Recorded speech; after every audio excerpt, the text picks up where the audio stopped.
Hi guys, Totw here, and welcome to another FIFA 21 Team of the Week player review. And this week, guys, I'm going to be reviewing the 84 rated Muriel of Atalanta. And I know what you're thinking, this isn't one of the big gun Team of the Week players. It's not Lukaku, it's not Aubameyang, Wilfred Ndidi. And don't get me wrong, I wanted to try and review one of those cards, but I didn't want to risk, because their prices were fluctuating so much when they came out at 6 PM, I didn't want to risk buying them and then potentially using so many coins when we literally have Prime Icon moments coming this Friday. I'd like to think I could maybe review a couple of the Prime Icon moment cards when they come out, so I think it kind of made sense to go one of the more cheaper Team of the Week cards this week. And don't get me wrong, Muriel still has a decent card, you know, he still can be very much usable in game, so I thought we'll review him and see how he plays. So I did buy him for 31,000 coins. 3 games played with him, 2 goals scored, and 1 assist. He does also have 4-star skill moves as well as 4-star weak force. Has some decent in-game stats, 87 in both positioning and finishing, 90 in both agility and in dribbling, and then also 88 ball control. I did also have the finishing chemist that applied to him, and he has the AI trait to speed dribbler, and then also the flare trace as well. And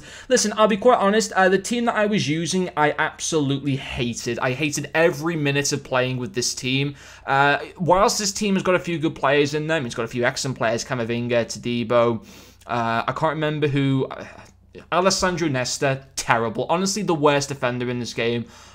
He was at fault for so many of the goals. I got relegated to Division 3 as well. I know, first world problems, am I right? But yeah, just a horrible experience using this team. The formation, just couldn't get used to it, because I had to try and get Muriel onto good chemistry to be able to review him, because obviously you guys wouldn't want to see a review of this guy on 6 or 7 chemistry. So this was the only way I could get him onto 10 chem, and horrible experience. But I still thought there were decent parts to this card. But listen, I'm going to be honest, if you've been playing the game since the start of the year when this game came out back in October, if you've been playing it even since Christmas time, the chances are, and you should already have a better striker in your team, at least in my personal opinion. Even if you've been running like a no FIFA points road to glory or whatever, you should already have a much better striker in your team than Muriel. Now, what are the advantages to a Muriel card? Well, I'd say that probably one advantage to bring him on as an impact super sub. In that area, he can still work. Is he at the the high-end power curve for this game? No, he isn't, and that's been reflected, of course, in his price, for the fact that he literally goes for less than 50,000 coins. If he was obviously, above the power curve, he'd be going for more than 50,000 coins. He'd be going for more than 100,000 coins. But he still possesses a few good traits in game. He still came away with 3 goal contributions in the 3 matches, and I thought that his pace was very nice. I mean, obviously, having 90 acceleration, 94 sprint speed, how good his agility and his balance are. He is able to feel nice and nimble, nice and agile on the ball, can run past opposition players, can create a lot of space well for himself. So I thought, pace-wise and his ability to be able to outrun opposition players was fine. There's nothing wrong with that. His finishing as well was decent. 2 goals in the 3 matches.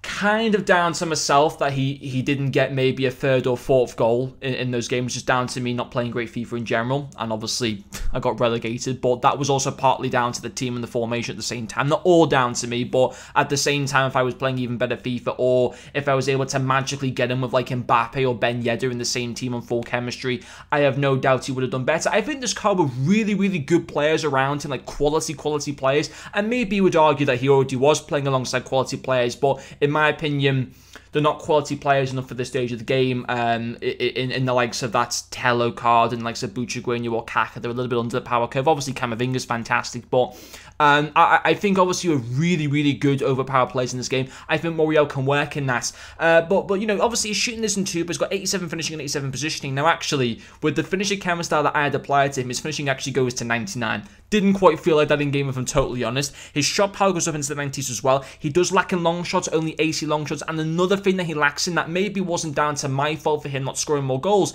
is he only has 80 composure. Therefore, in one-on-one chances, he'll feel a little bit more under pressure. He might not be as likely to put the ball to the back of the net. He might hit it wide, it might hit the woodwork or whatever. So I think that also plays a part. The 80 composure, not great for this stage of the game, and there's no camps that can also fix that composure. It consistently just remains at 80.